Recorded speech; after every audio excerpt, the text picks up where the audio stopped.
Yo, what up, y'all? It's your boy Rob coming back at you once again with another live stream. So before we get started, you already know what to do. If you're not subscribed to the channel, make sure you hit the bell icon twice. Smash the like button, share this video out to all of your followers, and let's get it cracking, all right? So you guys know the deal. If you can hear me okay, please give me a thumbs up or a radiation emoji in the chat.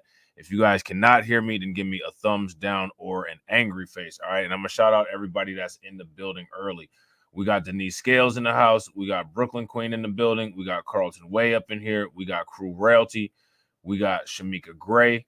We got Patricia Slade. We got Denise Scales. And that is it. All right. So shout out to everybody who's in the building. It's good to see each and every one of you guys. All right. If you all have not smashed that like button, if you all have not hit the bell and subscribed to the channel, and if you have not shared the stream out, please do. All right. Shout out to Torian. Torian said, and we back. And this is an undocumented stream. So that means we will be on here for 5 hours. That's hilarious. I hope not, because there's some other stuff that I wanted to get some streams out about, but I might have to do them streams tomorrow. So we'll see. I'm gonna try to rush through this stuff as fast as I can.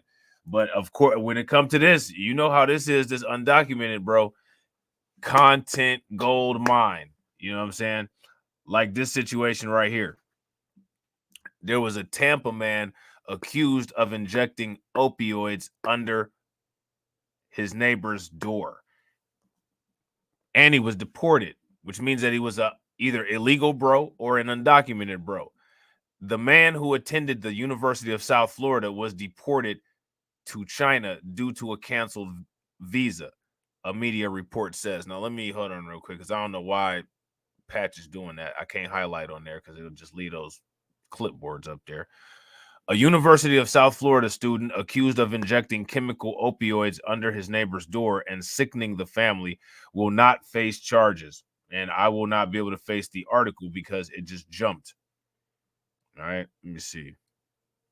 He will not face charges due to a deportation to China, Fox 13 Tampa Bay reported on Sunday. The outlet reported Zuming Lee, who is 36, he was in Florida on a student visa and pursuing a doctorate degree in chemistry, which is interesting because that means that he knew more about the chemicals that he injected under the door, which means that he was really trying to cause some serious harm. Yeah, shout out to Torian. This was the Asian man that you spoke about a couple months back. Big facts. He was on a student visa and got expelled from school. So once the appropriate sources were notified of this, it canceled his visa. Adam Bantner, Lee's attorney, told media per Fox 13. Lee was reportedly captured on surveillance video injecting a mix of methadone and hydrocodone, which, if people don't know, that's dilaudid. It's like 10 times more strong than fentanyl, under Umar Abdallah's apartment door at Oxford Place at Tampa Palms, WFLA reported. He was arrested on June 27th and charged on suspicion of multiple felonies and misdemeanors, including battery, aggravated stalking, and possession of a controlled substance, according to Hillsborough County court records. All right, so doesn't seem like he was using his time very wisely. Does it? You know what I'm saying? With that student visa that he got. In an interview with WFLA, Abdullah said Lee was his downstairs neighbor. Following the birth of Abdullah's daughter, Lee often complained about the noises from their apartment, Abdullah told the station.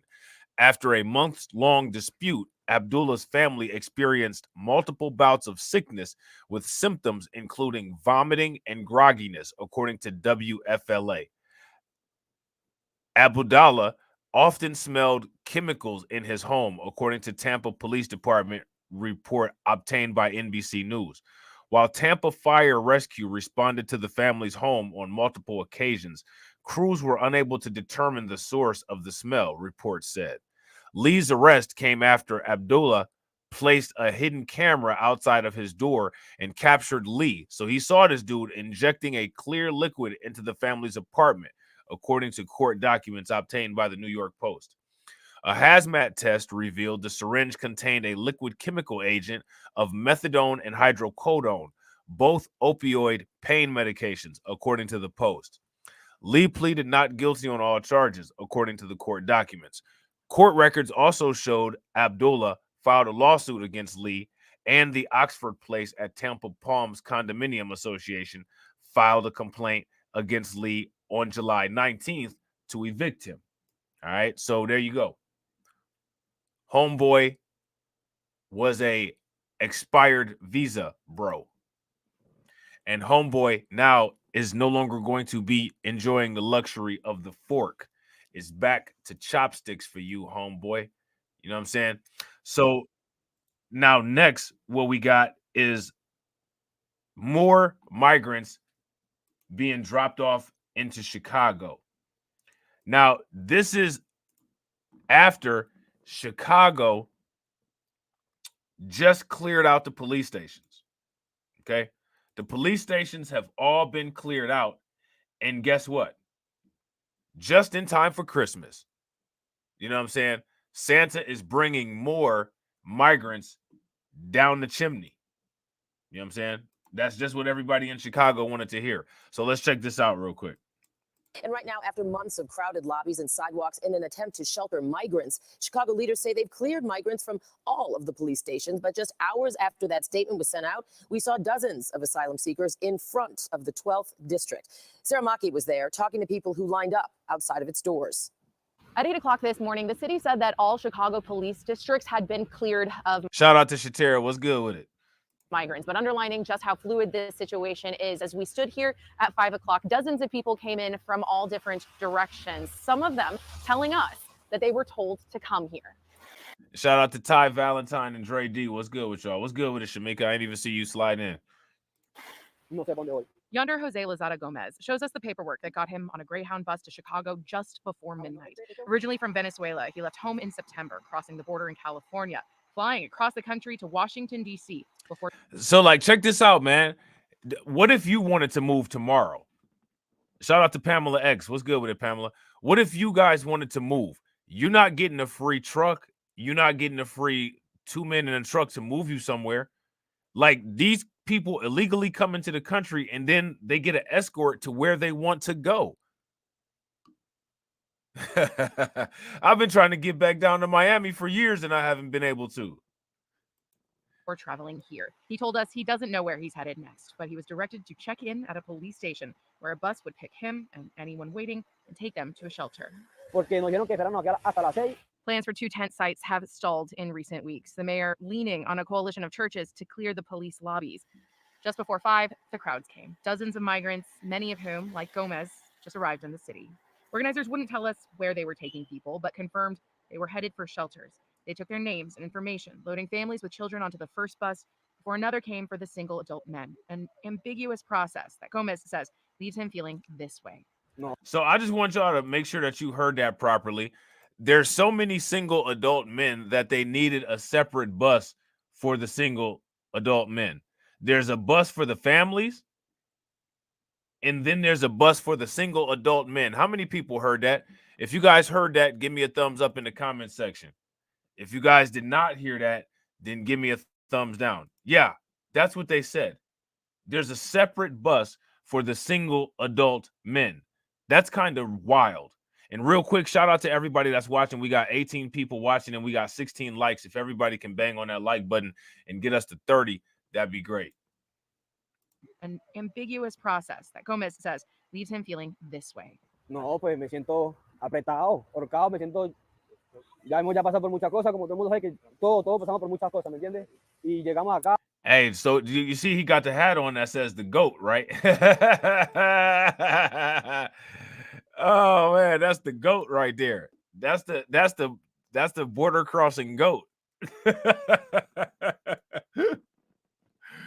Oh man. That's the GOAT right there. Throw some goats in the comment section, man. That's the GOAT. You know what I'm saying?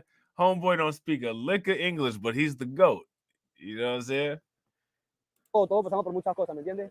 Y llegamos acá a pedir refugio y para que nos hagan con esa, que no nos pueden recibir porque tenemos que llevar algo de acá de la policía para que nos puedan recibir. While the city says that there are no more migrants staying at the district buildings or at Midway, they do say that at last count, there were 186 people staying at O'Hare Airport. In Pilsen, Sarah Maki, CBS. So, yeah, so there's that. So they still got them migrants chilling up at the airport. You know what I'm saying? So I don't know if anybody was aware of this, but there is a huge surge of migrants on the way here, which, you know, seems to be the story every day, right? Every single day, there's a new surge of migrants. Okay, so let me see something here real quick.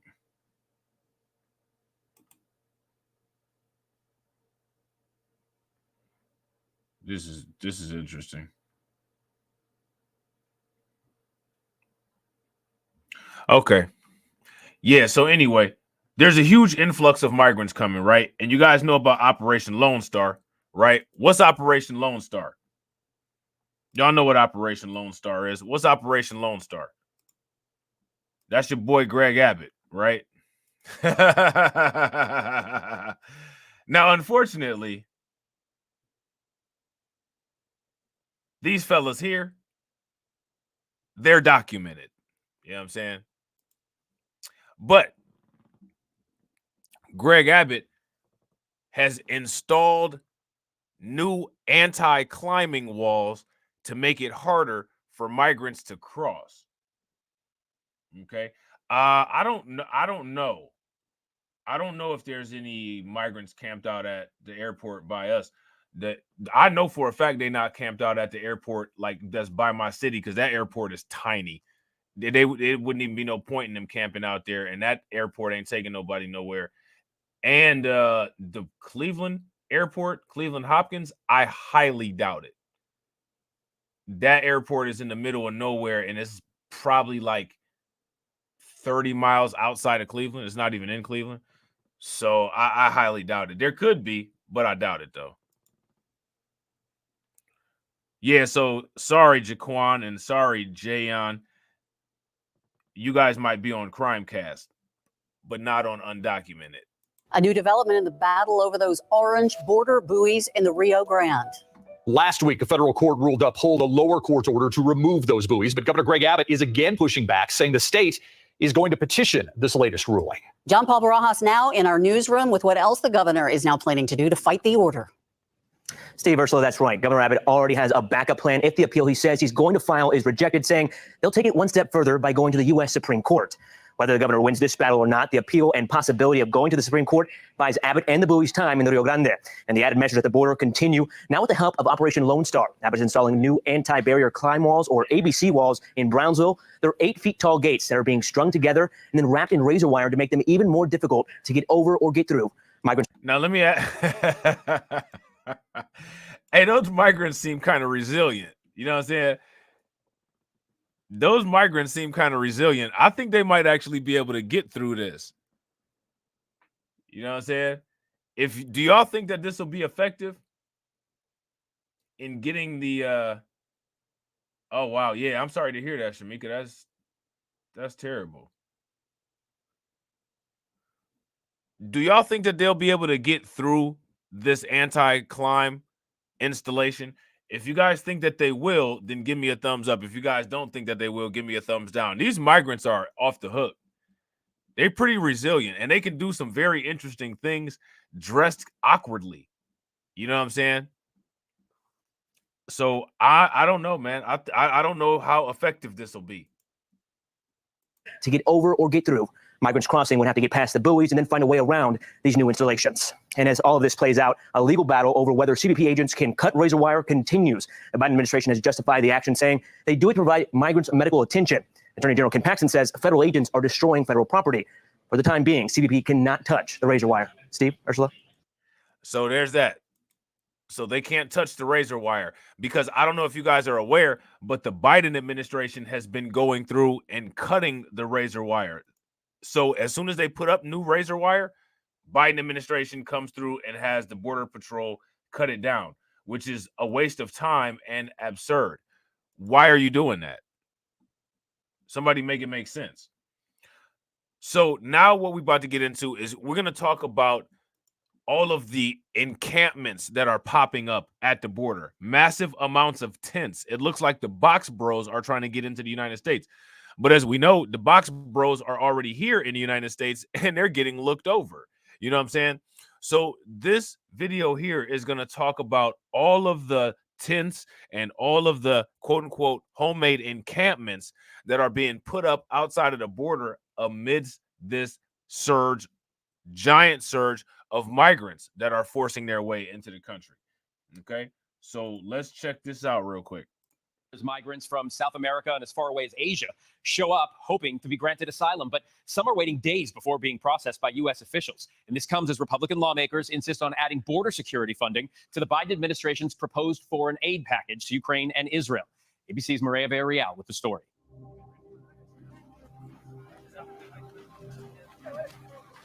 That is the official stadia point.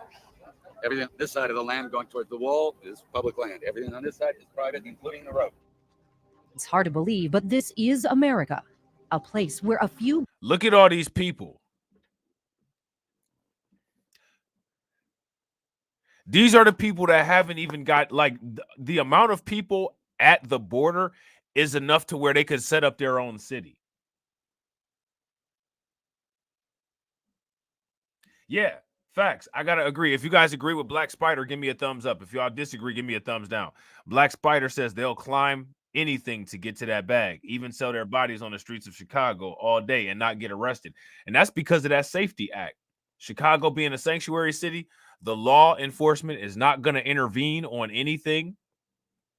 You know what I'm saying? And they're going to be allowed to do whatever they want to do. bags of free blankets creates chaos. It's very hot today. At night, it can drop below freezing. And we have children sleeping outside. Some of them are sleeping in the dirt because we don't have enough resources to provide tents for everyone.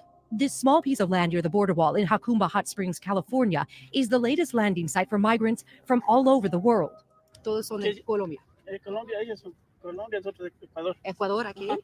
There are people from China, Africa, Colombia, Turkey, India. Why are people from India there and China? Like, these are developed nations. People that live in developed nations are there. Like, what kind of sense does that make? Why would you leave a developed nation to live basically in third world conditions with no guarantee that you're even going to be able to come here? Does that make any sense whatsoever? If that makes any sense, like, give me a thumbs up. If it doesn't make any sense, give me a thumbs down. Like, so if you ask me, none of this makes any sense. None of it does.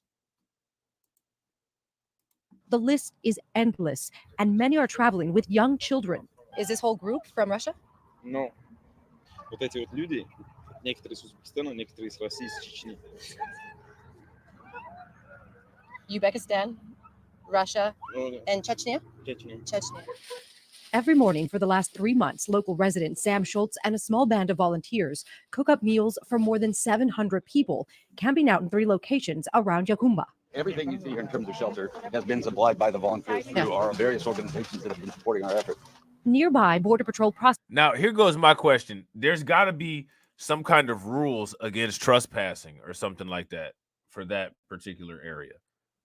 There's got to be. Like, you can't just go there, park there, and it's just okay. If that's the case, literally, like, this is never going to end, which is what we've been saying from the beginning. This is a unsustainable, infinite problem with finite room and solutions. And you guys are going to see it. You're going to see more of it. And real quick, shout out to everybody that's watching. If you guys have not smashed the like button yet, we got 30 people watching. Smash that like button. Try to get us to 40 likes. If you guys haven't shared the stream, please take a moment and share the stream. Also, if you have not subscribed, please go ahead and subscribe. We're almost at our 500 subscriber end of the year goal. So help us get there.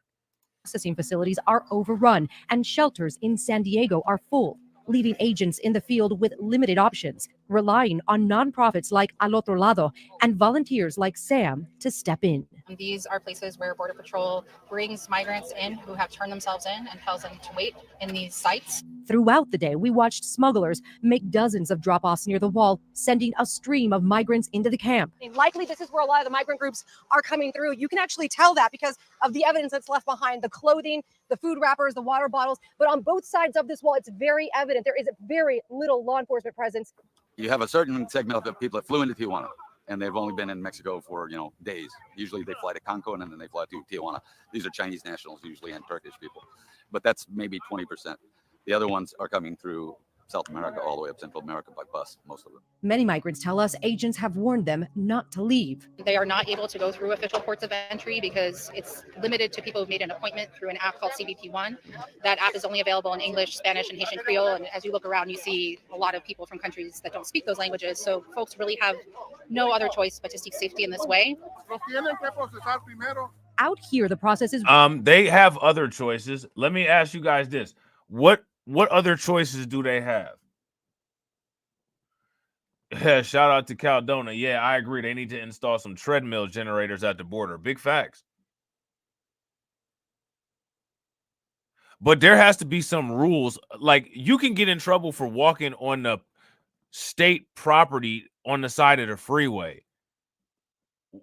The fact that these people are just allowed to roam, post up, and put up tents and literally camp out down here is just wild to me. Like, this is just insane.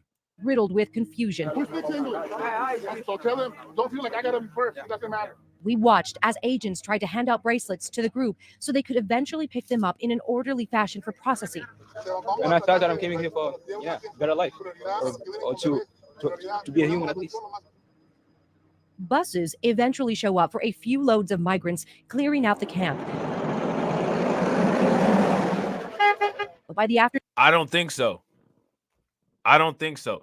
Pamela says, can we survive another 12 months of this crap? I don't think so. I want to know what you guys think. If you guys think that we can survive another 12 months of this, give me a thumbs up. If you don't, then give me a thumbs down. The reason why I don't think that we can survive another 12 months of this is because literally every month the numbers continue to increase. So imagine if we go out and project 12 months and we've done nothing and the numbers keep increasing at the rates that they are. There's no possible way. There's no possible way. Especially if the rate of increase keeps happening. The rate of people getting sent, the rate of border crossings, the amount of people in these caravans, all of those things keep increasing. So imagine if they continue to increase and they keep coming over 12 months. No possible way. Not without significant damage and significant change to the United States, if you ask me. You know what I'm saying? I really don't know how that would work. You know what I'm saying? afternoon, it swells up again. And with no end in sight, doctors are now volunteering inside the camp.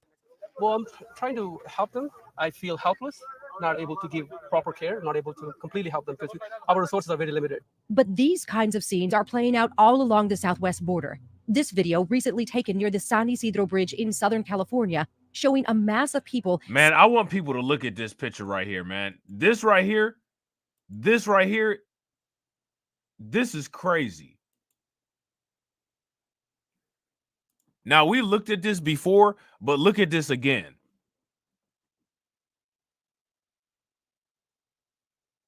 Look at this again. Look, shout out. I'm about to hold on real quick. Look at Shatera said a mob. Hold on real quick. Hold on. Look at this. Hold on.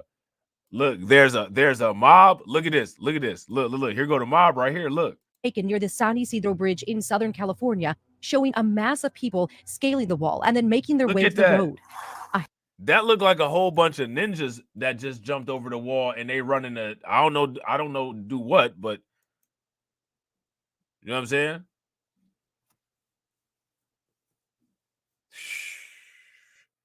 Yeah, I agree. We could actually do the calculations, but I don't think that we don't really know exact or either an estimate of the rate of increase of all the numbers, but we could do a linear calculation of if the rate stay the same, what it would be. You know what I'm saying? Carlton said, looks like the scene from The Walking Dead. The horde is coming, Rick run, and then all you hear is Negan whistling. I can't even do it. The Negan whistle. You just see that big ass horde, and then all of a sudden you just hear Negan whistling, and then you know what I'm saying, slapping Lucille on his hand. Oh man, run, Rick. Then you got Negan smiling, doing the whistle and shit.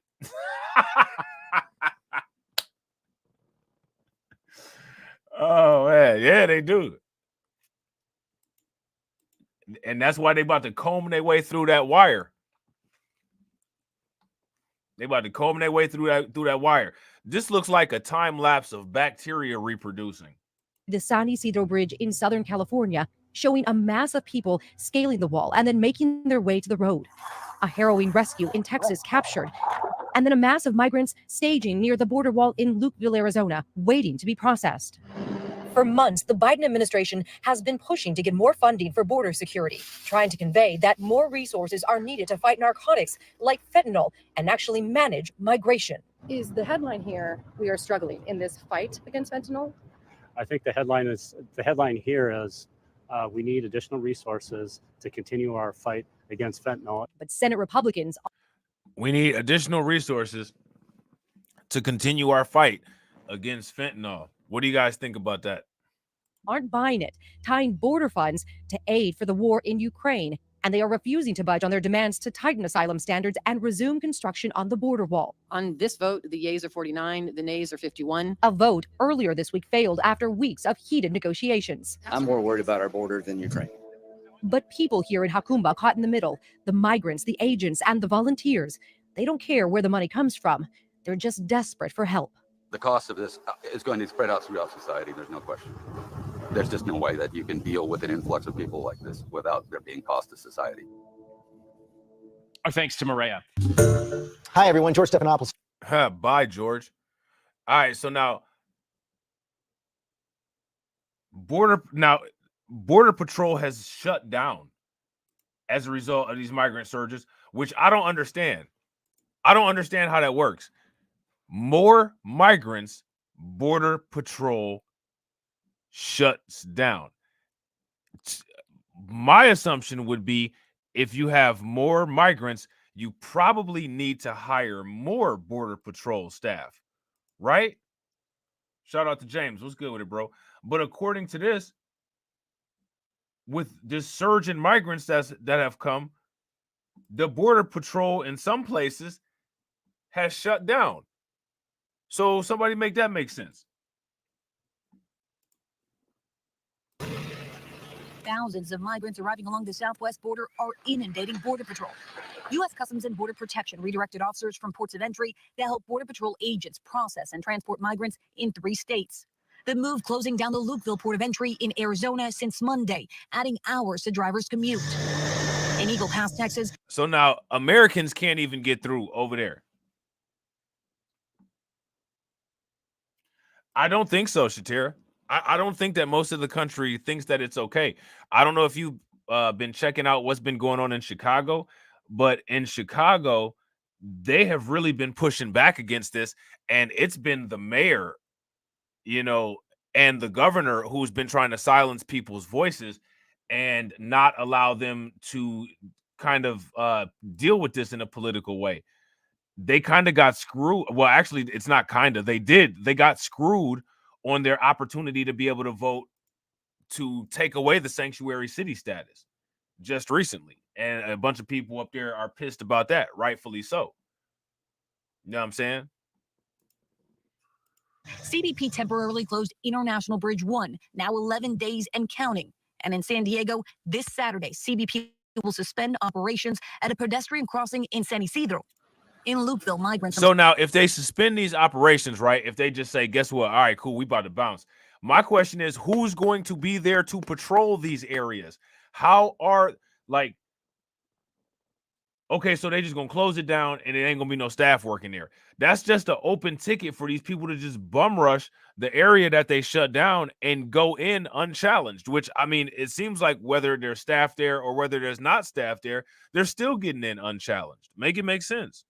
Central and South America, and as far as Africa, wait in long lines in a remote area far from food and facilities. Some wait days to get processed. Yeah, good. migrants of all walks of life seeking relief from various hardships. Pues venimos a pedir ayuda, hija, para un bienestar de mis nietos. Pilar crossed from Mexico with her grandchildren. Ahorita hay mucha violencia. Others seek a brighter economic future and opportunities. Economic futures and opportunities do not constitute as asylum. Let me ask you guys this. Y'all already know what I'm about to ask.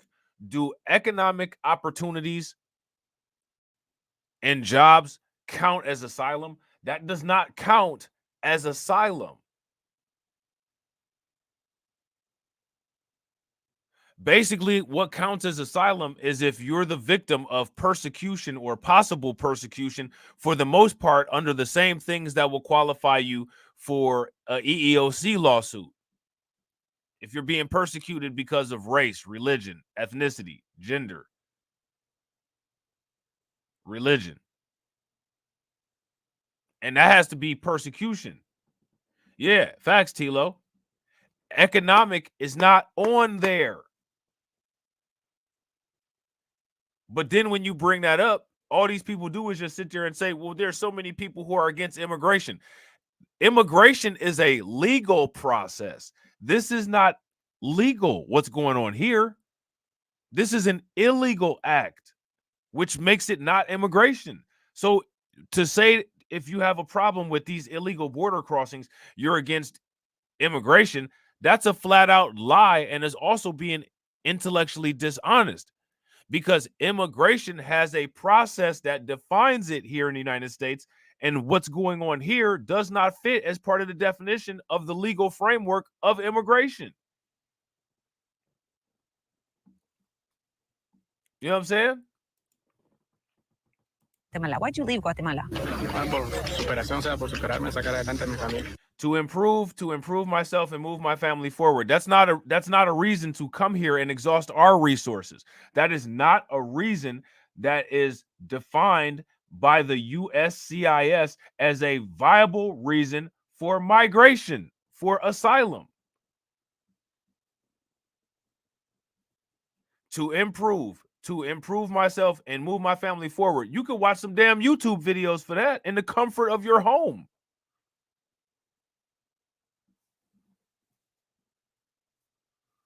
Real quick, ladies and gentlemen, shout out to all of y'all. I appreciate everybody who's here. We got about 35 people watching on YouTube. If everybody can take a moment and smash that like button, we got 26 likes. If everybody can bang on that like button and get us to 40, that would be great. These case-by-case personal situations drawing a blanketing statement by U.S. Senator Kyrsten Sinema of Arizona. We call that economic migrancy. These are people who are coming to this country to work. And while we need workers in our country... Economic migrancy? I don't know if that counts as asylum or not. Like, the issue here is asylum. You know what I'm saying? If you're coming here for an economic reason, you need to apply to immigrate legally.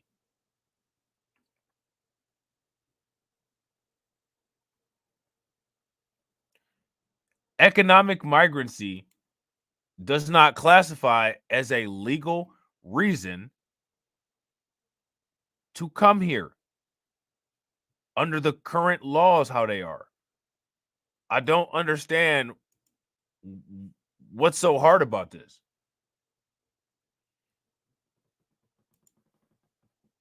And while we need workers in our country, coming in illegally is not the way to do it. And so we've got... Now, here goes my question. I don't know if anybody is aware, but the unemployment rate is not looking real good under the Biden administration. So my question, I'm even questioning as far as we need workers.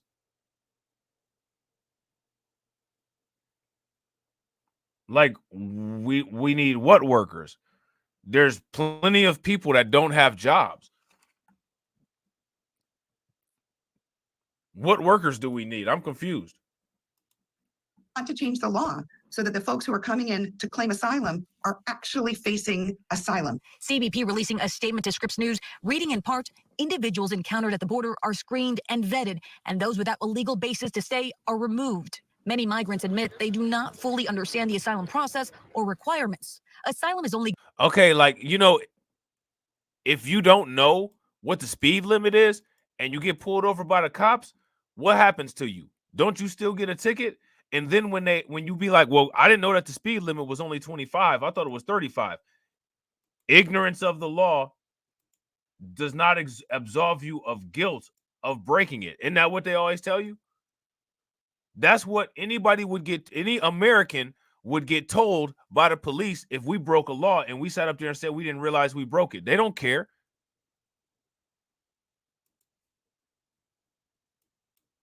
Now to the southern border, where workers in Texas are installing a new barrier to deter illegal border crossings.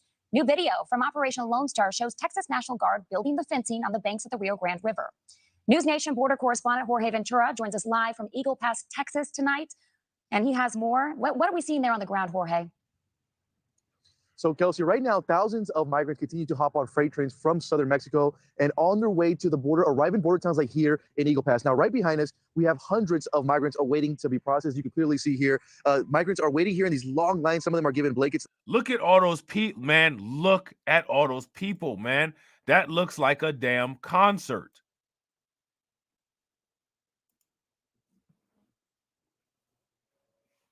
Look at that.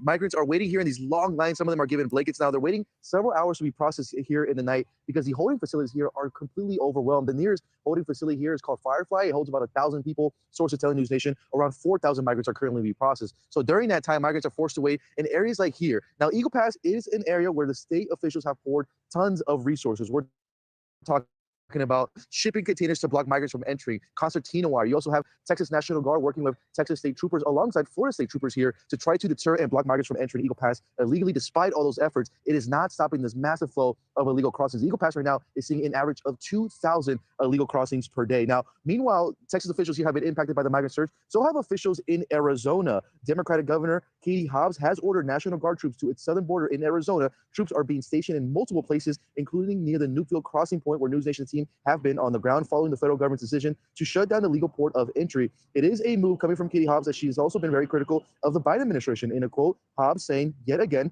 the federal government is refusing to do its job to secure our border and keeping our community safe. I am taking action where the federal government won't. It isn't clear how many Arizona National Guard members are being deployed at this moment. But here in Texas, Kelsey, border towns like Eagle Pass are feeling that humanitarian crisis here. It's a dire situation as resources have been. Let me ask you guys this. Is this a humanitarian crisis? If you all feel that this is a humanitarian crisis, give me a thumbs up. If you guys don't feel that it's a humanitarian crisis, give me a thumbs down and let me know what y'all think it is. Become limited here. And while this is happening now in Eagle Pass, you do have lawmakers in D.C. Negotiating and meeting throughout the weekend. Yeah, I agree, to get T-Lo. a new deal by Monday when it comes to that emergency foreign aid funding that will include border security funding. But as you can see here, Kelsey, right behind me, officials are completely overwhelmed. And this is going to go out throughout the night into the morning early hours.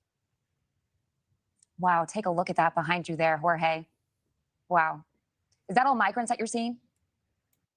Where are all these people going to go? And not to mention, do y'all see these trains right here? Half the time when those trains pull through, there's migrants on top of those trains. It's just a non-stop flow of these people from all over the world. And who are they? And what are they coming here for?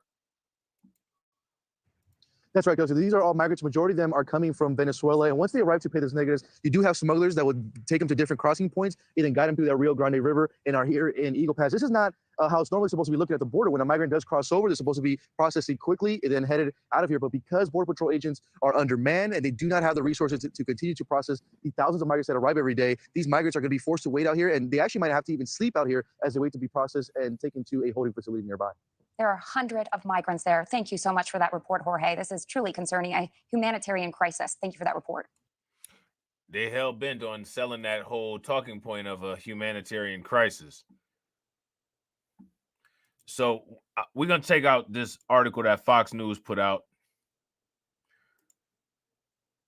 And this goes more into this surge of migrants down there in Texas. Thousands of migrants wait a few hours south of Eagle Pass, Texas, to catch trains headed for the southern border. Like, they literally catching trains. You know what I'm saying? They getting on top of the train, literally catching that bad boy.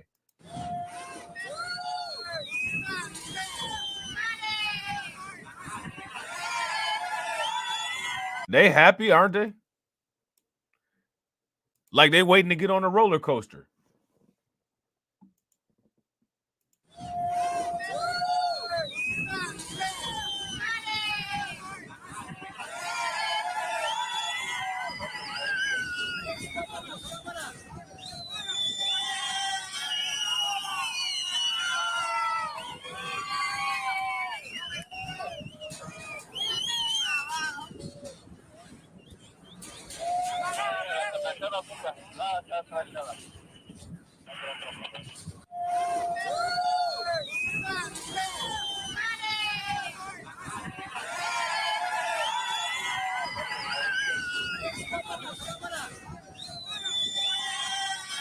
How did they know that somebody was going to be over there recording it? How did they have the train schedule? Like, none of these questions, you know what I'm saying, have been answered in the news.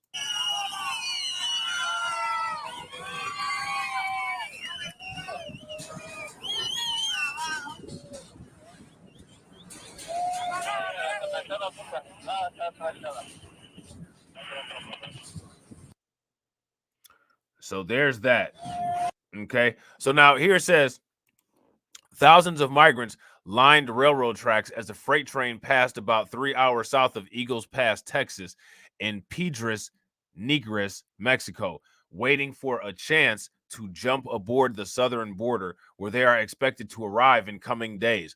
Border Patrol agents are already overwhelmed in dealing with unprecedented numbers of migrants, and according to Customs and Border Protection sources, migrant encounters topped 10,000 in a single day on Tuesday. Instead of sending all of our troops to Ukraine, or instead of sending all of our, military stuff to Ukraine and sending all of our military stuff to that other country that begins with an I, why don't we put our military resources at the border and train those people to support Border Patrol so that they can process stuff faster and clear that out down there?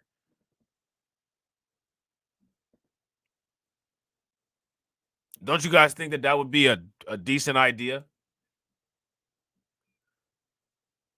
Migrant encounters topped 10,000 in a single day on Tuesday. Last week, there were over 12,000 migrant encounters in a single day, breaking daily records and still at levels overwhelming agents on the ground. So this is what I'm telling you guys about how these records keep getting broken. As long as these records keep getting broken, if we continue to calculate this going forward, I think a time frame that was mentioned was 12 months. We're getting daily records every single day. So imagine sustaining this at the increase plus adding it, right? Because the numbers that we add would increase daily. Plus we're adding those numbers constantly. There's no possible way that we're going to be able to sustain 12 months of this at this rate. Which is why I said way back in the beginning, the only way to deal with this is to decrease the rate, which is basically to stop people in their tracks from coming into the United States illegally. That's the only way. If they choose not to do that, well, then they're choosing not to have a future.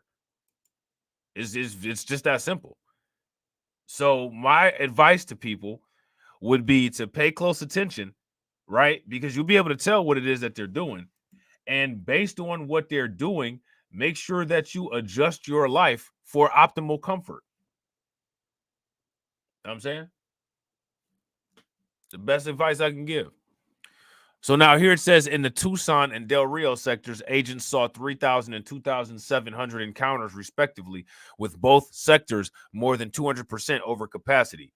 On Saturday, Fox reported that lawmakers were briefed by officials that over 5,000 illegal immigrants are currently being released into the U.S. each day.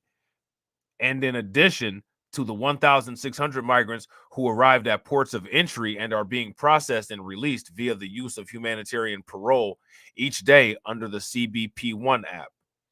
Agents are seeing migrants from over 150 countries, lawmakers were told.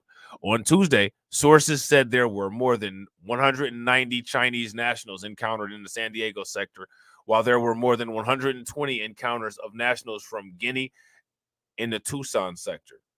Okay. So you guys remember we talked about these Chinese nationals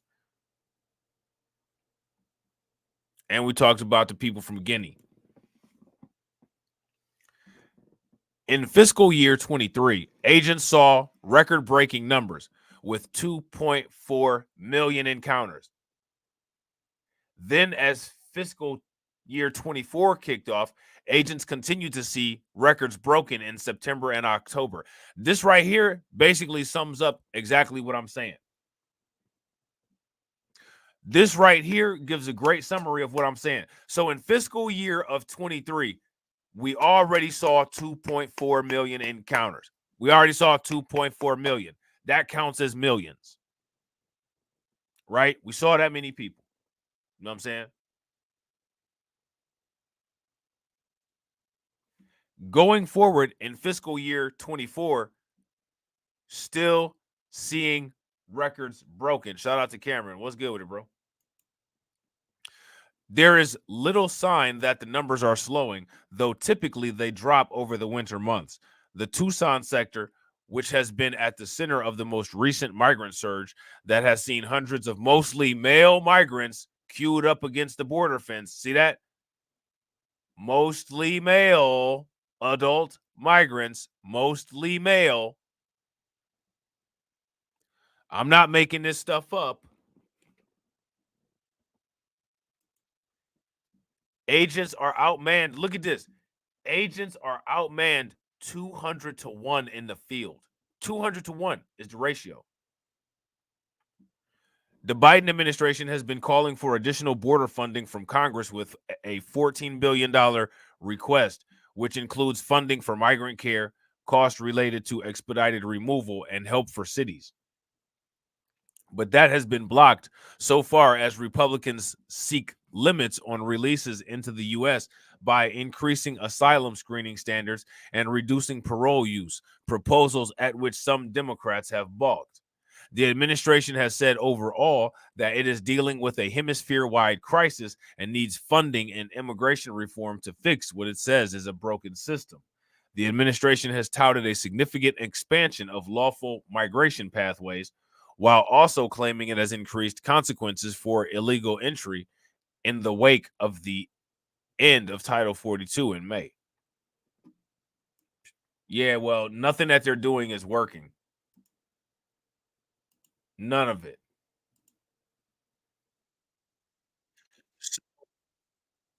What we're going to do next is we're going to take a look at this video here. This is a video from Fox. And what this video from Fox is saying is they're accusing this migrant crisis of being a deliberate inaction. Now, I saw some people, when I asked, what do you think is causing this? You all were saying similar things.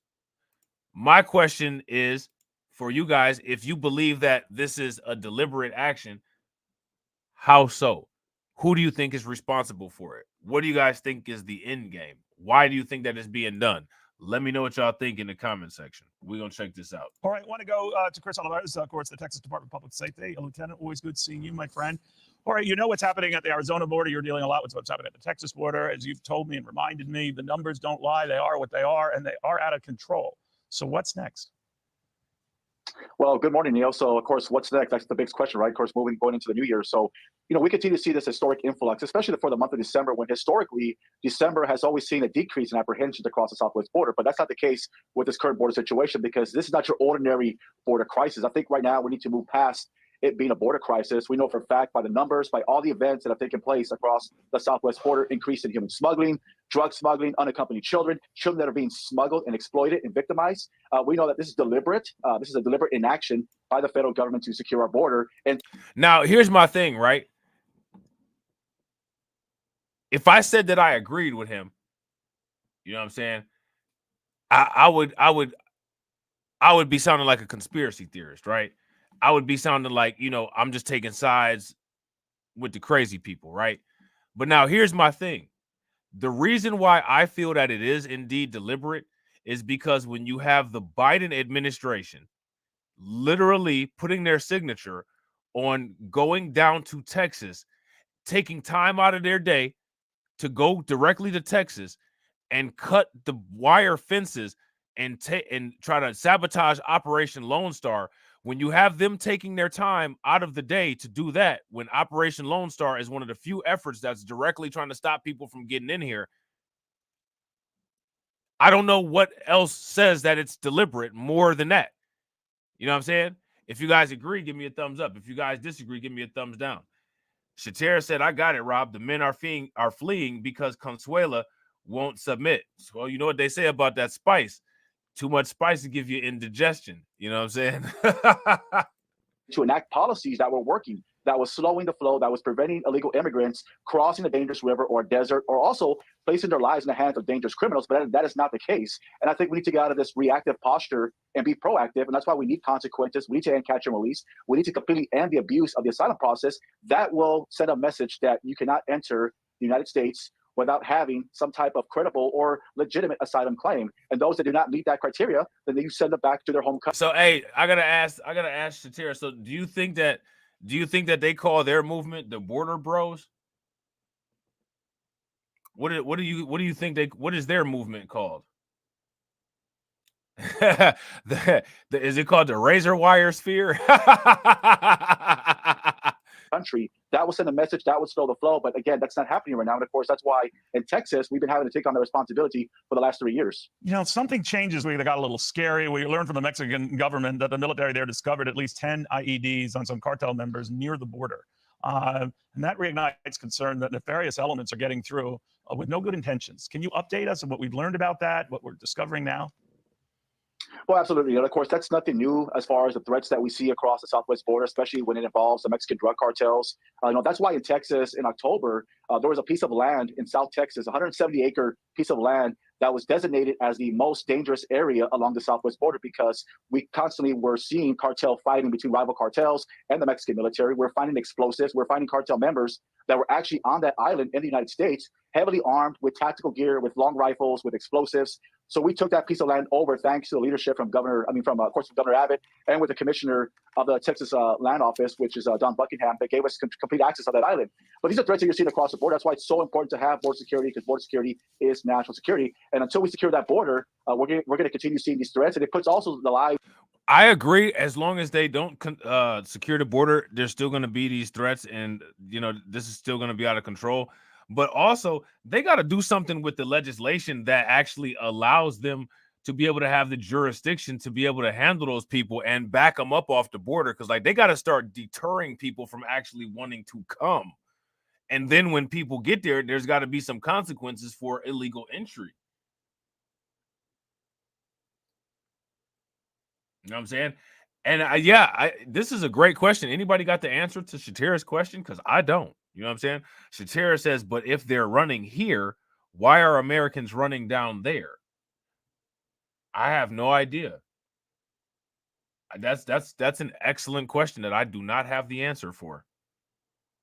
Of our agents, Border Patrol agents, troopers, National Guardsmen, anybody across that border puts their lives at risk, because these are the threats that are so close to the border right now.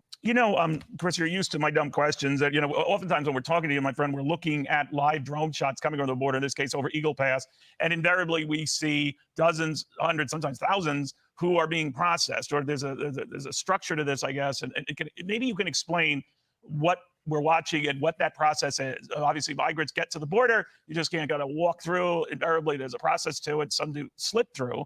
But what are we watching, and what happens when this happens? Well, first off, when this border situation started, predominantly we're seeing families and children that were the ones that were, voluntarily surrendering to Border Patrol agents. And that was pretty much a ticket into the United States, as if you were a family or had a child. But now, through the course of the situation on the border over the years, now we're seeing single adult men from across the globe that are making their way across the border, and they are surrendering themselves to Border Patrol agents. And that in itself should tell you and across the viewers that there is no consequences. When you have single men, single adults coming across that border from across the globe, they have no. See, this is what I'm saying. There's no consequences. And so let me ask you guys this. If there's no consequences, how is this going to work? I think we all know how this is going to work if there's no consequences. Usually when there's no consequences, there's no behavior change, right? So what's going to happen if there's no consequence? Probably no behavior change. fear. They surrender themselves to Border Patrol agents because they know for a fact they're going to get released into the country with a notice to appear, which means they will not show up to a court date either 2 to 5 years from now. And of course, that process is going to build up and it's going to back up the system. It's going to overwhelm the system. And none of these individuals are going to actually make it to their court hearing. They're going to get lost in the system as millions come across the border. And that's why that in itself is a broken system, because this is deliberate. It's by design. And you see all the trains that are coming across through Mexico with thousands of migrants that are boarding these trains, making their way through Mexico. That in itself also is another issue that we're having to deal with in Texas, trying to work with the Mexican government to stop some of these trains that are transporting these migrants across the border. So there's so many different challenges in place. But at the end of the day, Neil, it's all about consequences. You got to have consequences. You got to send a message that you have to follow the rule of law. I agree, but that has to take into consideration that the law is being honest and the law is not wanting this. The way that the law is operating, anybody with any common sense would say, well, this must clearly be what they want because they're welcoming this. There's literally nothing that's showing that the United States has a problem with this at all. You hear disgruntled citizens, a couple of disgruntled politicians, but what really shows that people have an issue with this? The way that the government is treating it, people would assume that, this is welcome. You know what I'm saying? There's many migrants that are here in the country right now that have been here for years that are trying to do it the right way. They're paying money. They're getting attorneys. They're working. And now you have all these individuals, thousands, millions at the end of the year that are coming across illegally. So it's not fair to those, people that are here right now trying to do it the right way. But until we actually put a stop to this situation, we're going to continue seeing this flow, unfortunately, especially going into the new year. Yeah, it is scary. I said the exact same thing as this sheriff here or this border patrol person. You know what I'm saying? But what's going on is that when states make the individual effort to try to do that, then the federal government comes in and interferes with what the state is doing, which is insane. And thanks for explaining that, Chris. And you're right. People forget that this country takes in legally better than 1 million from all over the world each year and every year through Democrat administrations, Republican administrations. So you guys hear that, right? So this is what regularly happens. Yeah, it does look like he's wearing a Pringle on his head, don't it? They're taking in millions of people every year. And now look at how many people are coming in addition to what we regularly take in. I've been saying it. I guess I'm going to keep saying it. It's unsustainable. It's not going to be able to last forever. There's going to have to be something that stops this, something that slows it significantly, or the way that we know life is going to substantially change within the next, I would say, 2 to 5 years. You know what I'm saying? And real quick, ladies and gentlemen, shout out to everybody that's watching. We got 35 people watching and we got 32 likes. If everybody can bang on that like button and get us to 50 likes, that'd be great. There is a process here, and we're very generous with that process. No other country admits as many from other countries on earth, but that process must be honored. And when it's not, you've got mayhem, just like we're seeing at the border. Chris, thanks for all your hard work. All right, so there's that. All right, so believe it or not, next we're going to Denver.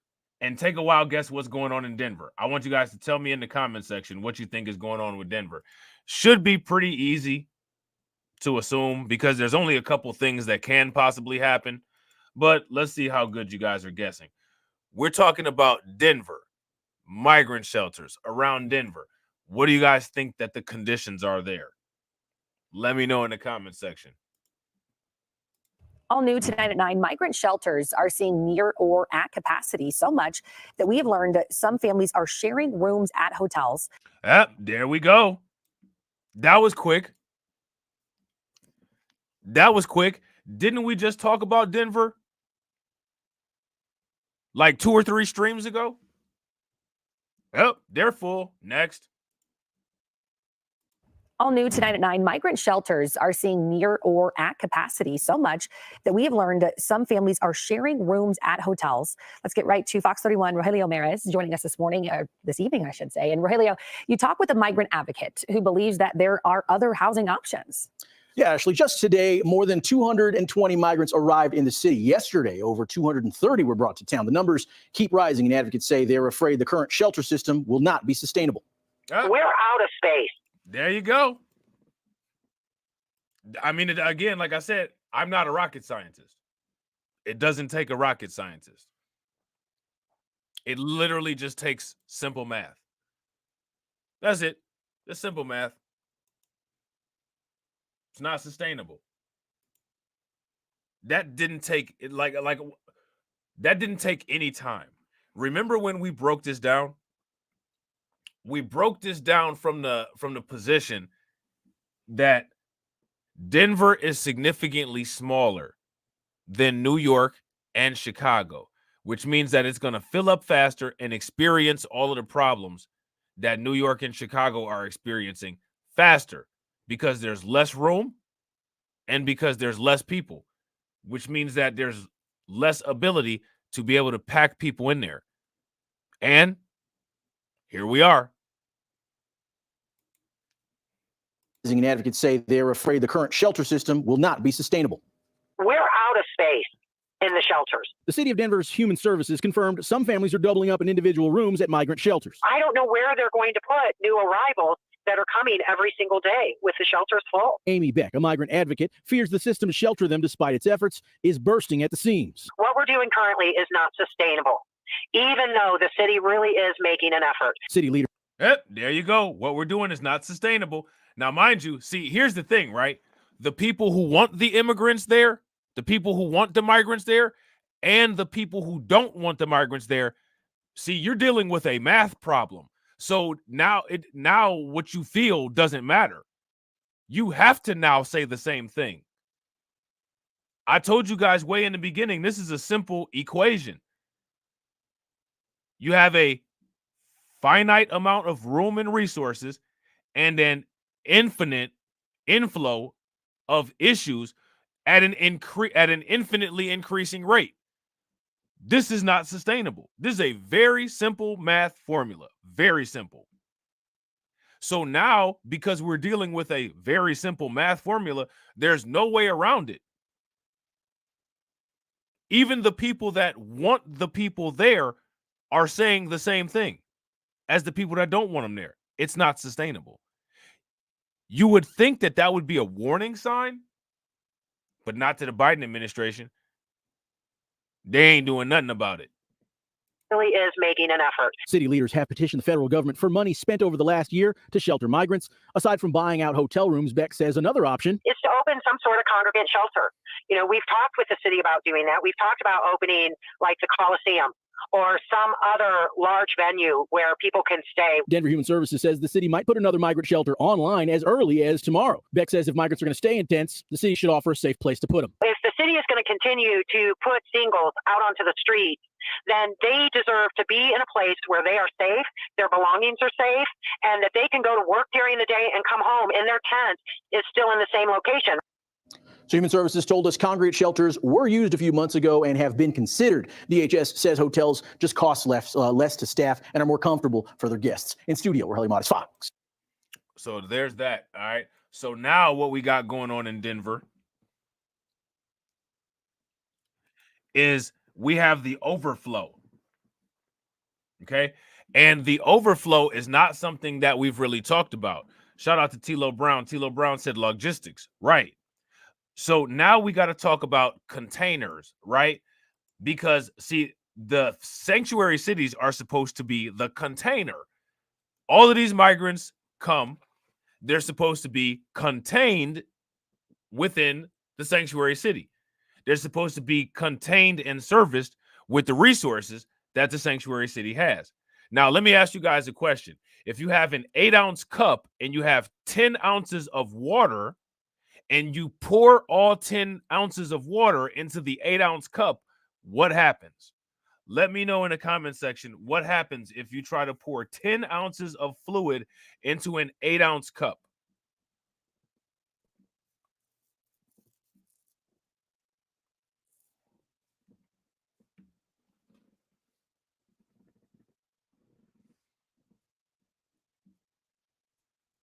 What's going to happen? I wouldn't advise you to go try it unless you got some paper towels or something. Yeah, facts. Shout out to Caldona. It's going to overflow. So now Here's the question. The migrant facilities and the space available is full to capacity. Despite the fact that it's being full to capacity doesn't come with an off switch. The migrants are still coming. So now if a city is full to capacity and they can't go anywhere else, and all the other sanctuary cities are full to capacity and they can't go anywhere else, what's going to happen? This is going to happen. They're going to start spilling over into neighboring communities that might not be on board with the BS. That's what happened in a community called Carbondale in Colorado.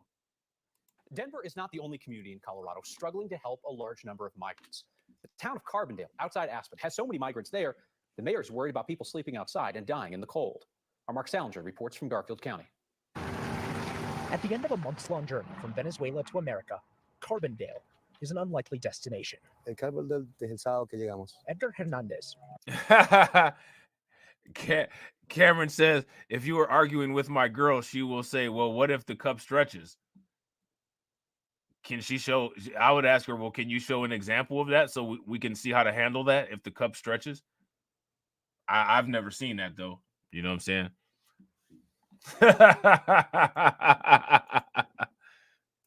Arrived in the town of less than 7,000 a couple days ago. For now, the back of his Honda is home. En el carro con mis amigos. Somos 5 que dormimos en este carro y 5 en el otro carro. He bought the car with his brother. Hey, so homeboy looked like Scott Hall. And my next question is, how do you have a driver's license and a registration for your vehicle? They just giving undocumented bros driver's licenses and registrations, and some of us got to still get e-checks in order to get our registration. So we got to get one of those smart IDs.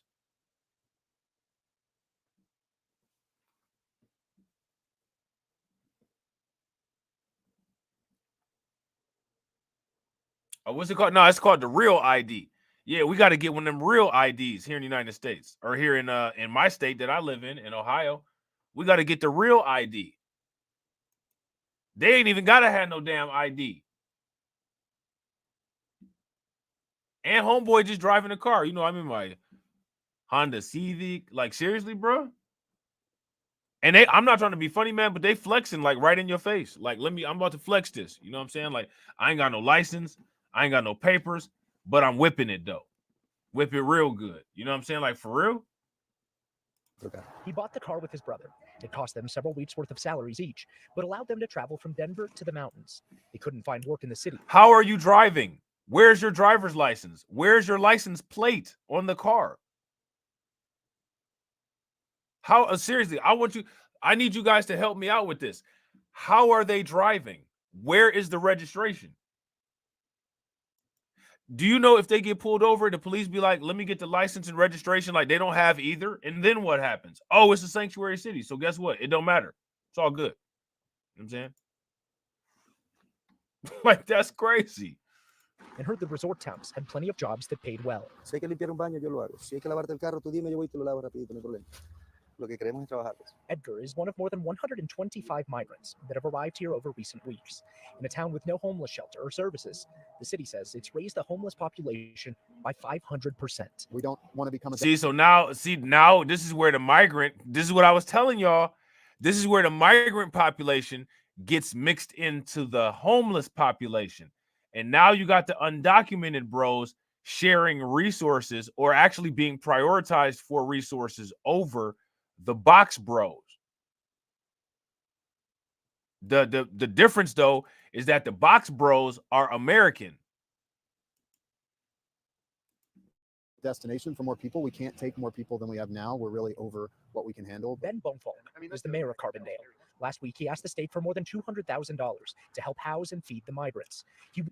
How many black people have gotten deleted for a tail light being out?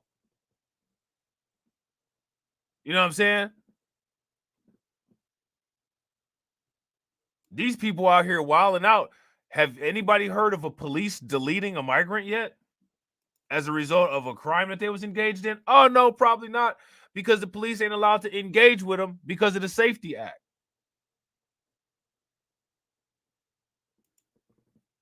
Facts, Cameron. That's a good question. What y'all think about this question? Why do they keep saying migrants like they're landing on Ellis Island? Facts. Wants to help, but knows his town doesn't have the resources for all these people. It's below 10 degrees at night most nights, and it will be for the next few months. So yeah, if people sleep outside in those conditions, they might not make it. An emergency shelter opened up to house 60 people at a time inside a building with extra space. The rest sleep outside in the parking lot and try and stay warm. We don't want people to see these stories and think, oh, Carbondale's the place to go. They're really welcoming. We are absolutely not equipped to take more people. Carbondale calls itself a small town with a big heart, but not even that mindset can help everyone who's come here. Ya la vida es más buena aquí. Mil veces. In places like Aspen or Glenwood Springs, right near. Of course, life is better here. You're immune from the law. You can drive undocumented. You can basically do whatever you want to and not get touched. Of course, life is better here.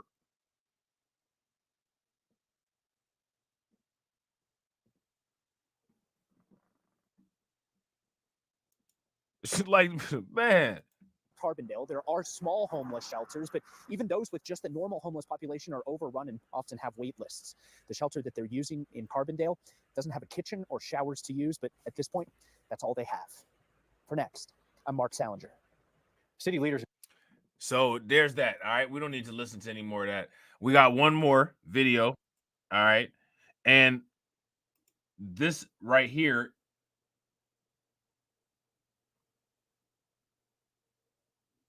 Oh, look at this. Hold on. We gotta check this out real quick. We gotta check this out too.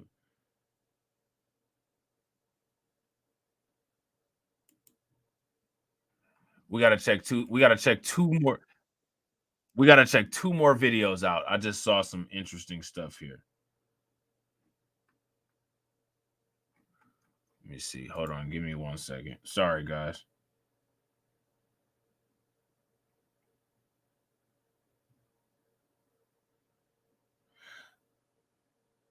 Yeah, man. This is wild, man.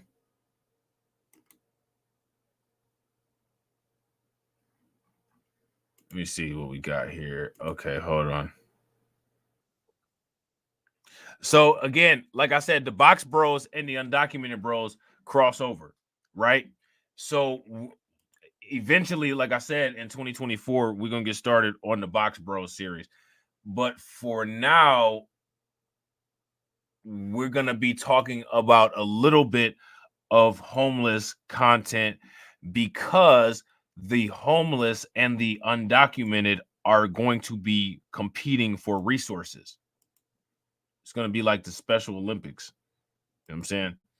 So Denver backs down on sending migrants to Aurora. They were going to send some migrants to Aurora. Clearly, per the title, they decided not to. Let's see why not. City of Denver says it is going to meet its goal to move 1,000 people from the streets to shelter this year. And they're going to do it by moving hundreds. Now, this goal here, this 1,000 people goal from streets to shelter, the original purpose of that goal was to get homeless people off of the street. That was the original purpose of that goal. But as you can see, the homeless goal has merged with the migrant goal. Keep that in mind going forward. Of people out of 7 encampments in the next 2 weeks. The city shared its plan with City Council today, closing 7 encampments by December 31st. That's facts. 4. Big facts, crew. Crew Royalty says, bro, BLR, not Special Olympics. Our homeless never fled. They fought and lost, but they still here. Big facts. Super facts. In the final 4 days of the year. Mayor Mike Johnson pledged to move 1,000 people indoors by year's end when he was elected this summer. Right now, the city says it has moved the city says it's moved 584 people off the streets. Important to note, some of those people may be homeless again right now. The city counts them towards achieving its goal of 1,000 people, even if they don't stay sheltered. So Denver's trying to shelter those 1,000 people while at the same time finding short-term housing for the migrants coming here from the southern border. Boom. So now right here, this is what I want to make sure that you guys understand. This is not just me making this up. I don't make up the stuff for my channel.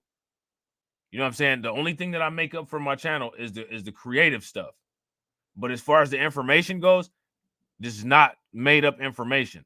Like I said, like I'm trying to explain, the box bros and the undocumented bros will overlap.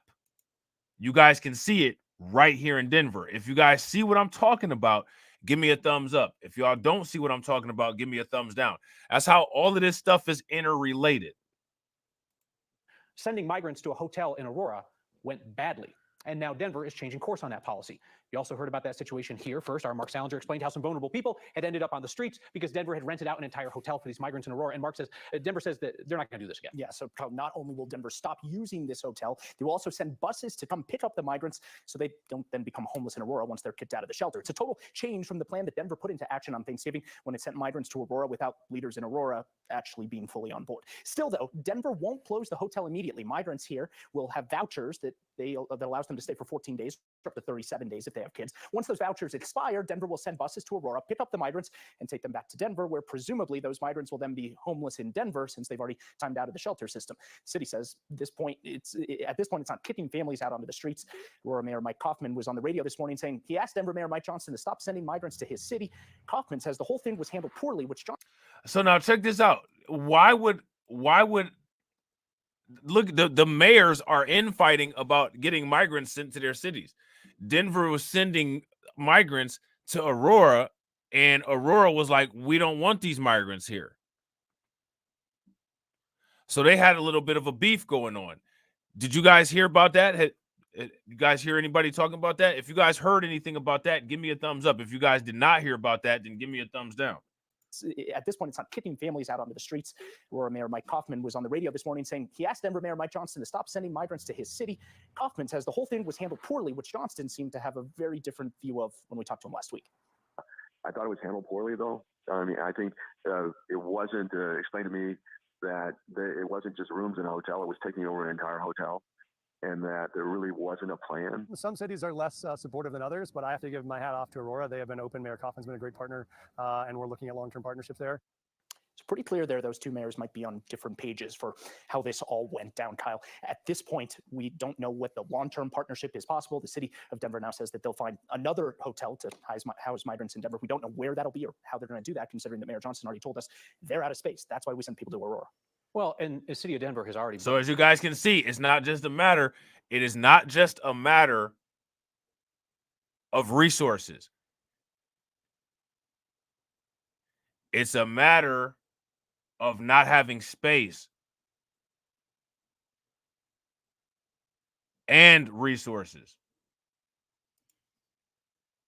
Burned a bridge or at least weakened it with Adams County because of the way that they came into a hotel in Adams County. Exactly. Leaders there said that they didn't get noticed. So at some point, you start losing neighbors that want to participate. Yeah, so Johnston said that he talked to county commissioners in Aurora. Not sure which county. Of course, their city council has a lot of power in Aurora.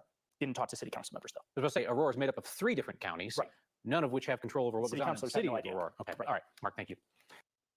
So there's that. That was the end of that. All right. So how many people heard about the border violence concerns? And shout out to Ricky and shout out to Percy Earl. What's good with y'all? So in Arizona, it looks like it's getting violent down there at the border. Imagine that.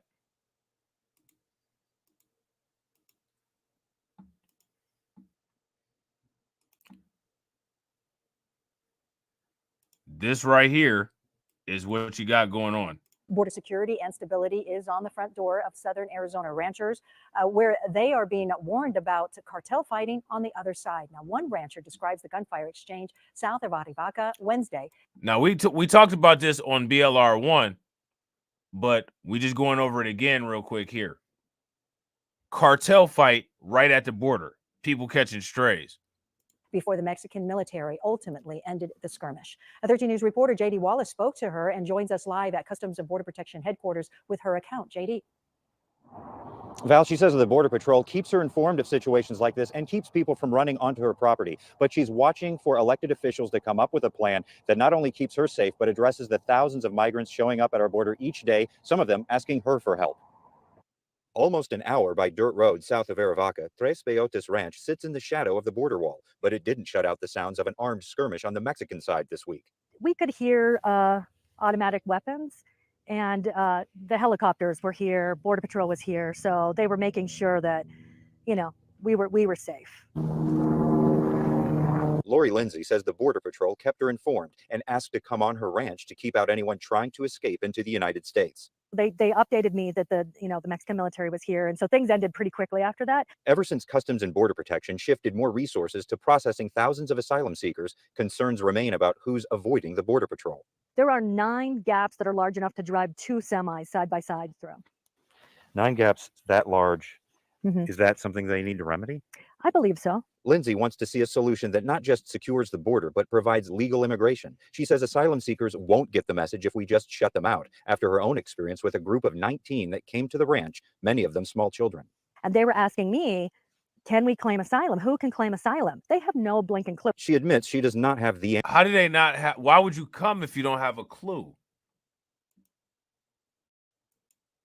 Does that make sense? We got to stop and actually think about this, right? First of all, the parents shouldn't be putting their kids in danger, first and foremost. Second of all, how many of you all would uproot yourself and just go somewhere without a plan? No plan, not even an estimate. I understand doing something the first time, but I mean, I'm not trying. This is almost suicide.